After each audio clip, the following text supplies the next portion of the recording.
แบบส่วนของខ្ញុំថ្ងៃនេះខ្ញុំមក present project calculator ដែលនៅក្នុងនេះខ្ញុំចែក part មួយទៅតាម team member របស់ខ្ញុំដែលគាត់មានដូចជា clean backslash memory operator resolve shape ហើយនិង user input ហើយនិង validation ពាក់ព័ន្ធមួយខាង design មួយចំនួនដែរក្នុងការដាក់ controller ដំបូងចាប់តាមពី clear backslash នេះគឺ file clear backslash java នេះគឺខ្ញុំដាក់សម្រាប់ឲ្យ clear នៅពេលដែល user គាត់ចង់ clear ទៅលើ data របស់គាត់បន្ទាប់ពីគាត់ input ឬក៏ resolve រួចហើយគាត់ចង់ clear ឬក៏ចង់លុបចេញគឺគាត់អាច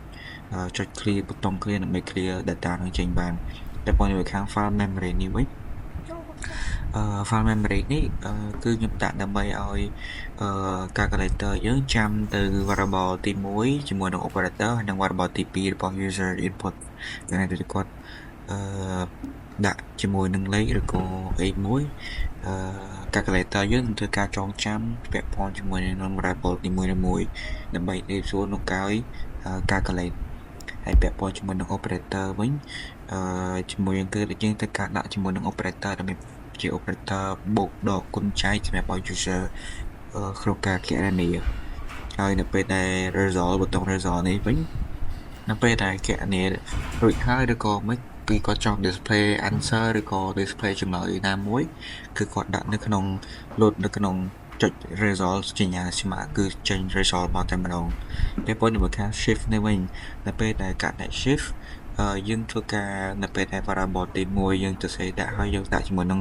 ចុចទៅលើ operator យើងត្រូវការ clear ជាមួយនឹង variable ទី1 display ចេញដើម្បីយើងធ្វើការដាក់ return និងដាក់ variable ទី2 display វាចេញមកវិញជាមួយនឹង user input file នេះគឺយើងដាក់ដើម្បីឲ្យ user input ពាក់ព័ន្ធជាមួយនឹងធ្វើការដាក់នៅលេខដែលគាត់ user គាត់ចង់ដាក់ដូចចាប់ផ្ដើមពី0 1 2រហូតទៅដល់9នឹងមានជាមួយនឹងសញ្ញា dot មួយចំនួនហើយ validation នេះគឺដូចនឹង condition ដែរដាក់ដើម្បីជៀសវាងការកំហុសមួយចំនួនដូចជា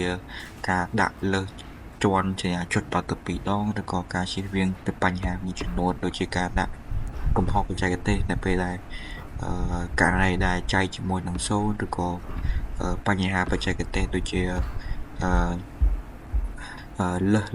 លេខដល់ទៅ2លើសលេខដល់ទៅ3សញ្ញា operator យើងច្រើនយើងគឺការដាក់ validation សម្រាប់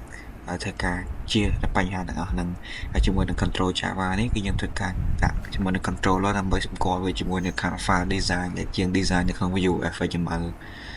ហើយយ៉ាងនេះនឹងការ main ដើម្បីយើង run ហើយខ្ញុំធ្វើការ run ធ្វើការចុច save enter យើងការចេញ calculator យើងមក